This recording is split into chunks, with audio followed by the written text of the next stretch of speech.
Oui, je sais que vous n'avez pas fini de prier. Mais vous pouvez continuer de prier en vous-même pendant que le message sera en train de passer. Gloire à Dieu. Donc, aujourd'hui, nous allons parler de comment distinguer les voies du Seigneur. Nous sommes dans un temps de la fin. Un Seigneur de préparer son Église pour son retour. Beaucoup d'enfants de Dieu sont en train de vivre au jour d'aujourd'hui, un peu comme les gens du monde qui savent que le Seigneur ne reviendra pas. Mais il est à la porte. Et il vaut mieux pas que nous surpris. Nous devons donc orienter notre marche chrétienne, spiritualité, vers une relation plus concrète avec celui que nous attendons. Avec celui qui doit être notre époux. Parce qu'il vient nous prendre le mariage, les noces. Et donc, pendant ce temps, il est en train de se familiariser avec sa fiancée.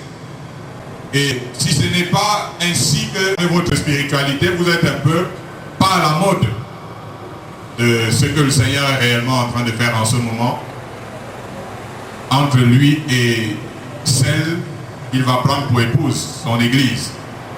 Donc il veut se familiariser avec sa fiancée. Il ne viendra pas prendre une étrangère avec qui il n'a aucune relation, quelqu'un avec qui il n'a aucune communion, quelqu'un avec qui il ne communique pas. Il va venir prendre une église qui s'est accoutumée à vivre avec lui. Gloire à Dieu. Alors, nous allons donc lire des passages dans la Bible, en commençant par Matthieu 21, le verset 30. Donc, nous rappelons à ceux qui viennent d'entrer comment distinguer les voies du Seigneur. Matthieu 21, verset 32. Car Jean est venu à vous dans la voie de la justice, et vous n'avez en lui. Mais les publicains et les prostituées ont cru en lui. Et vous qui avez vu cela, vous ne vous êtes pas sentis pour croire en lui. Amen. Amen. Nous voulons parler aujourd'hui des voies du Seigneur. Parce que la voie, c'est un moyen constituant une façon d'agir pour arriver à une fin.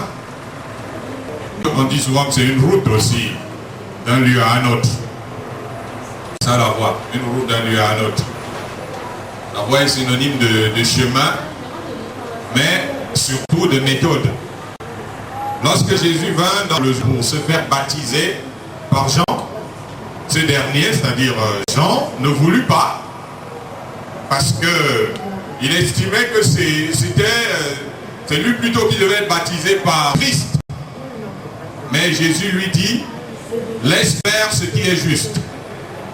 Concentrez-vous uniquement sur ce qui se passe devant.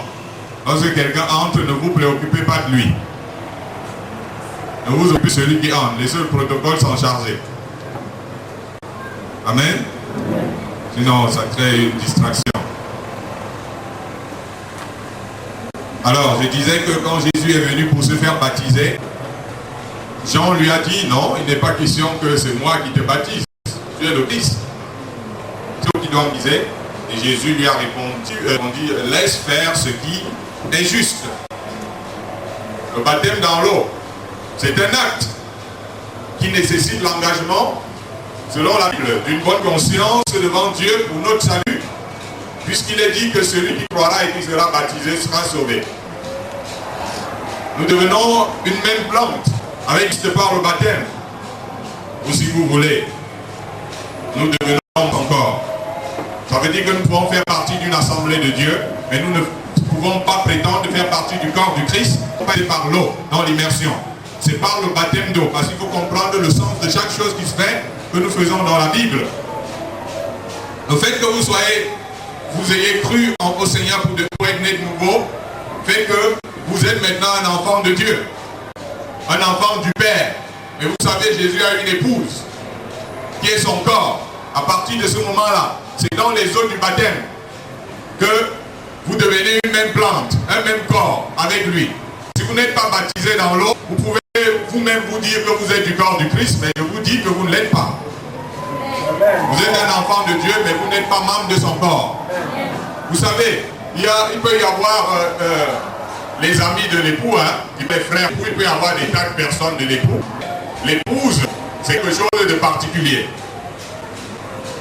Et là, par immersion, c'est adhérer à être de l'épouse. C'est pas seulement à être un frère de Jésus, c'est pas moi, tout ce que vous voulez.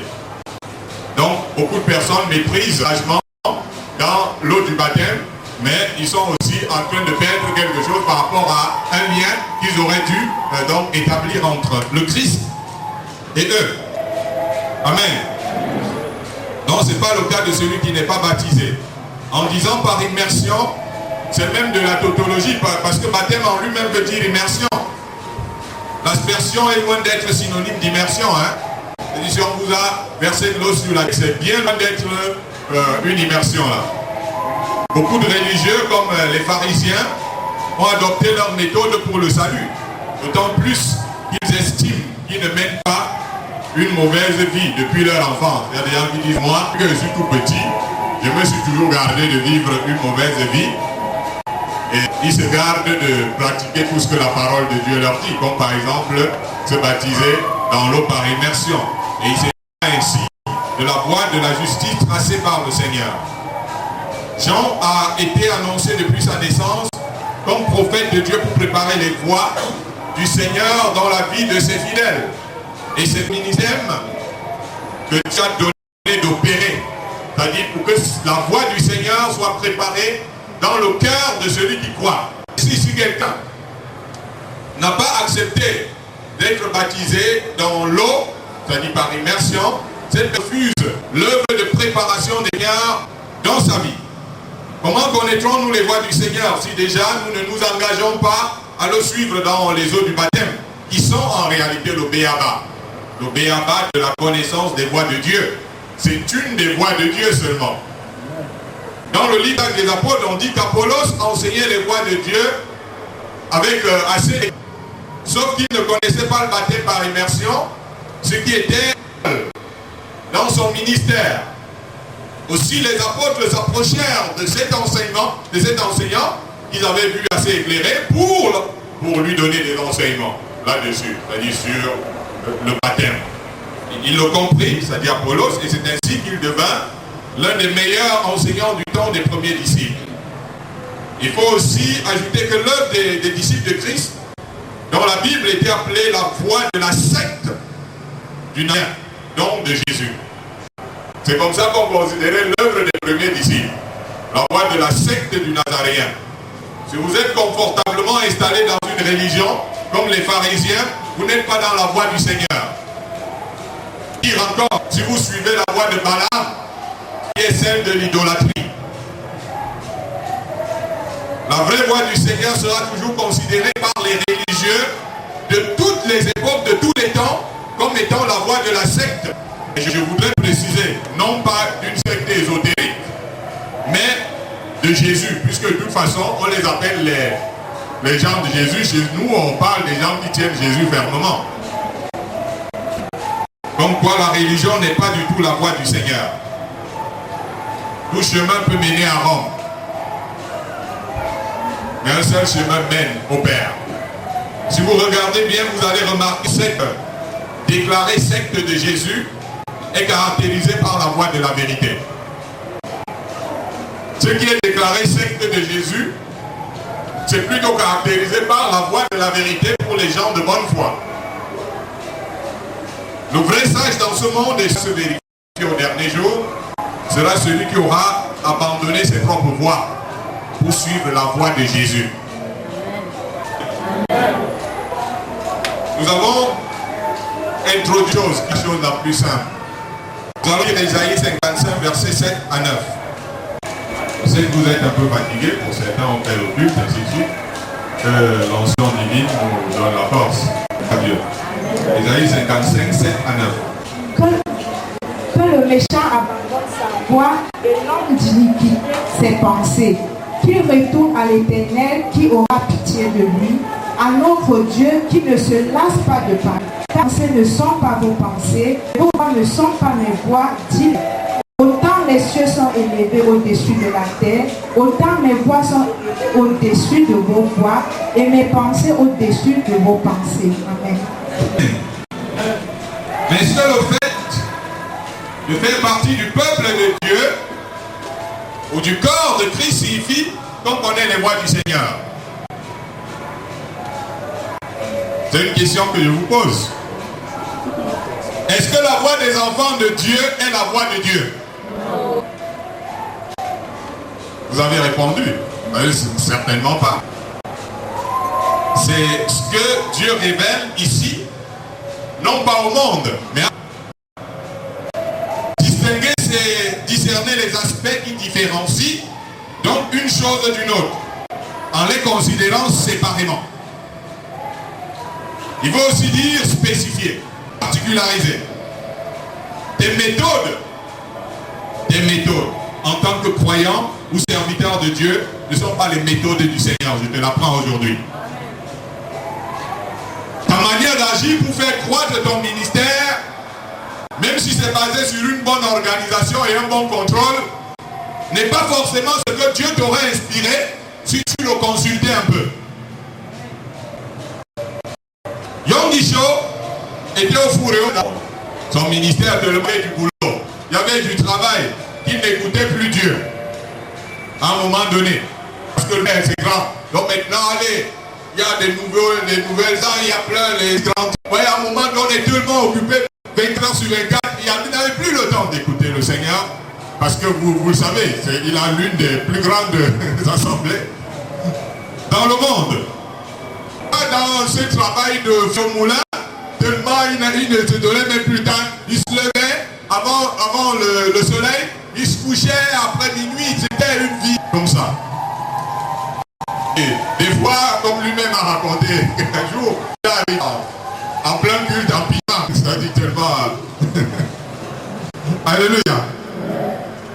Mais un jour, quand il est tombé en plein culte et il était à bout. Il est tombé et puis maintenant il travaillait avec un collègue américain et puis les autres collègues, vous voyez, le leader il tombe là. Maintenant en plein culte, alors qu'il prêchait, il a une crise comme ça et tous ses collègues se sont mis à prier pour lui. Rien n'y fit et puis toute l'assemblée a prié pour lui. N'a pas donné. Il a consulté de très grands hommes de Dieu. Sans résultat, ça veut dire que ceux qui pouvaient reconnaître comme ceux qui ont l'onction pour la guérison. Et il a une scène de prière qui fait 24 heures sur 24. Le sujet de prière a été donné à tout le monde. Et ils ont prié, donc ils ont même abandonné les autres sujets de prière. Ils sont concentrés sur le leader. Mais en vain. Et il a fait comme ça pendant de longues semaines, d'action des uns et des autres par la foi.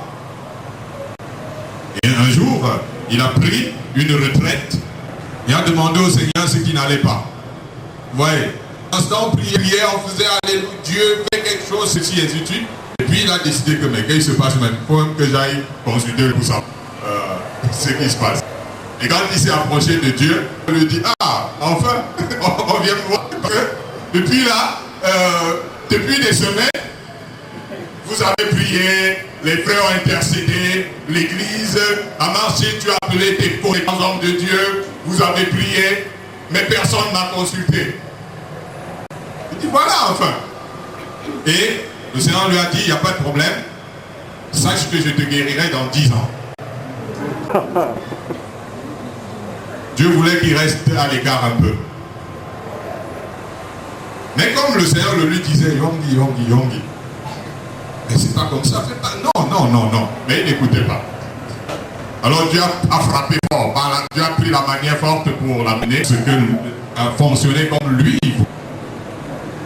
Alléluia. Voyez-vous, c'est l'église la plus populaire du monde. Dans une grande foi, mais la faute de Dieu à tout le monde. Israël sortait du pays d'Égypte avec Moïse. Il voulait choisir un chemin moins libre. Mais Dieu fit faire un détour à son peuple et les airs. C'est Ce n'est pas la voie par laquelle le peuple voulait passer. Le peuple voulait choisir un chemin quand même qui va. Mais Dieu a détourné le peuple et l'a plutôt dans le désert. Alléluia. Souvent on se dit qu'il faut prendre des raccourcis. Faisons des tours. Lorsque nous étions pécheurs, chacun de nous suivait sa voie. Il devrait en être autrement une fois qu'on devient enfant de Dieu. Devant Dieu, chacun n'a pas sa façon.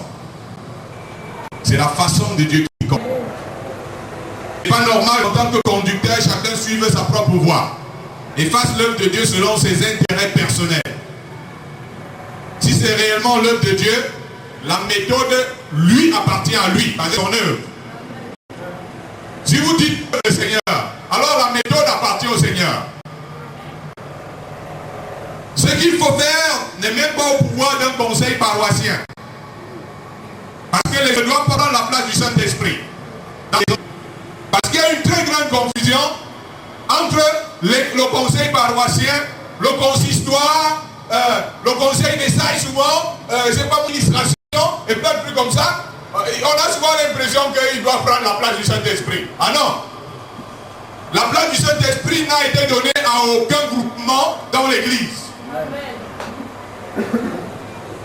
Aucun conseil, aucune assemblée générale n'a le droit de remplacer le Saint-Esprit dans la maison du Seigneur. Si vous voulez savoir, malheureusement, même le peuple de Dieu trouve Dieu compliqué. Même le peuple de Dieu trouve les voies de Dieu trop compliquées. Et puis, de toute façon, ils ne veulent pas de ces voies. Ils se rassemblent et ils font comme ils trouvent bon de le faire.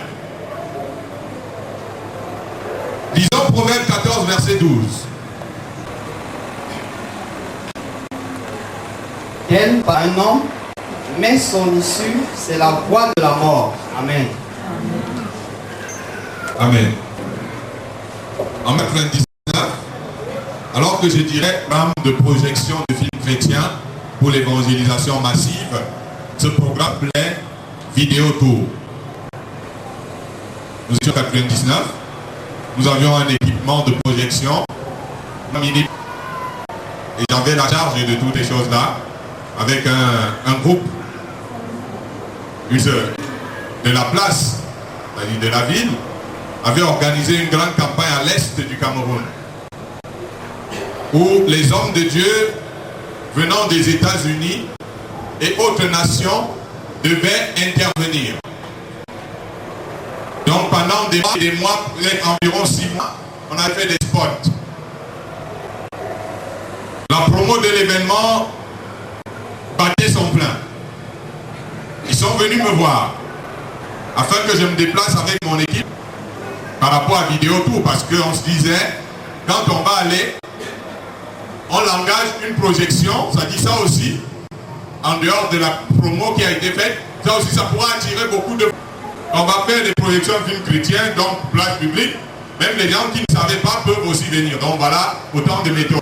Et ils avaient promis qu'ils allaient bien s'occuper de nous. Ça signifie qu'on nous promettait bien de l'argent, s'occuper du carburant, tout ce qui concerne l'élément. On était aux petits soins et ils nous ont dit tout cela. Et puis, il leur a dit, c'est un programme merveilleux et permettez que je compte d'abord le Seigneur. Le frère qui est venu me voir, il a été un peu énervé, mais je lui ai dit, bon, c'est forcément un bon programme, mais il est bon de participer. Donc je consulte un peu le Seigneur. Pendant que nous étions en train de prier à ce sujet, le Seigneur m'a demandé de ne pas y aller. Je vous raconte une histoire.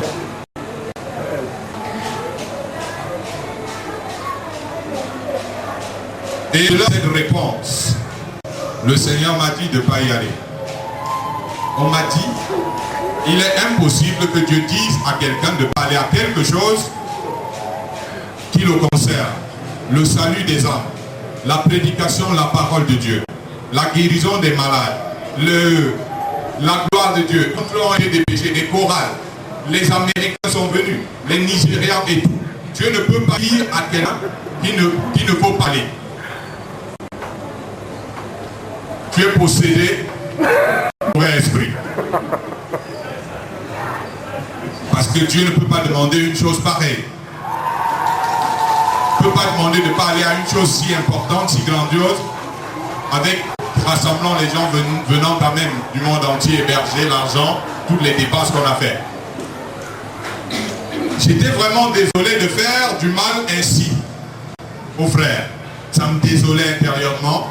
Et je me disais en moi-même, Seigneur, ouais, pourquoi tu me... dans ce genre de situation? Mais le problème, c'est que je ne pouvais pas désobéir au Seigneur. Alors qu'on nous avait annoncé là-bas, ils avaient annoncé, il y aura ceci. On nous a annoncé nous-mêmes. J'étais vraiment très gêné. Si vous comprenez la situation.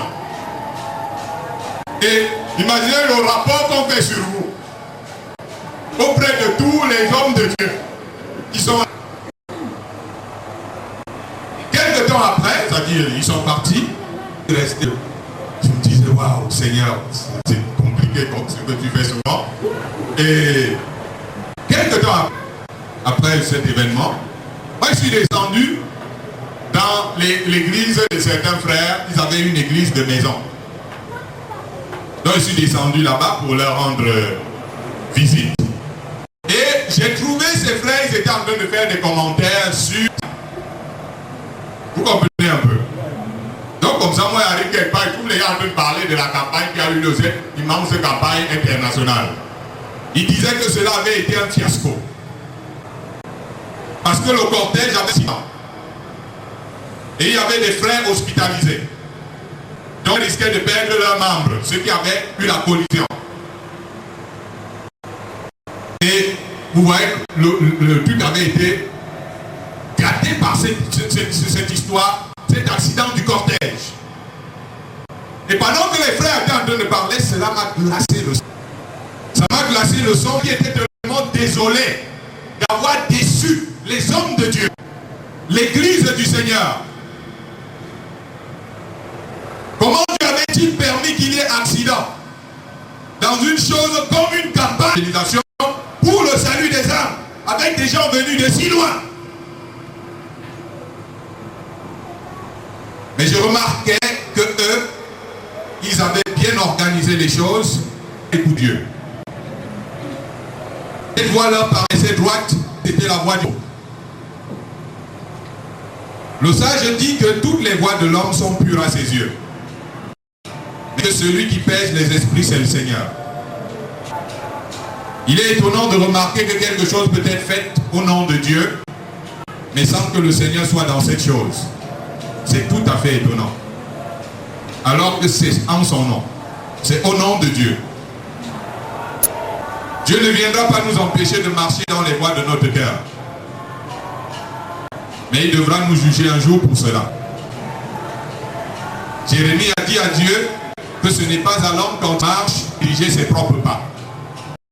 Même les enfants de Dieu font de bonnes choses aux yeux des hommes, mais avec des motifs impurs. C'est pourquoi le croyant doit faire attention s'il veut voir le salut de Dieu. Lisons Hébreux 3, verset 10. Hébreux 3, verset 10 il est écrit: Aussi je fus irrité contre cette génération et je dis, ils ont toujours un cœur qui s'égare, ils n'ont pas voix. Amen. Amen. Qui a son peuple. Est-ce que vous pouvez arrêter les ventilateurs? Moi ça m'enrhume un peu. Ceux qui sont sur l'estrade.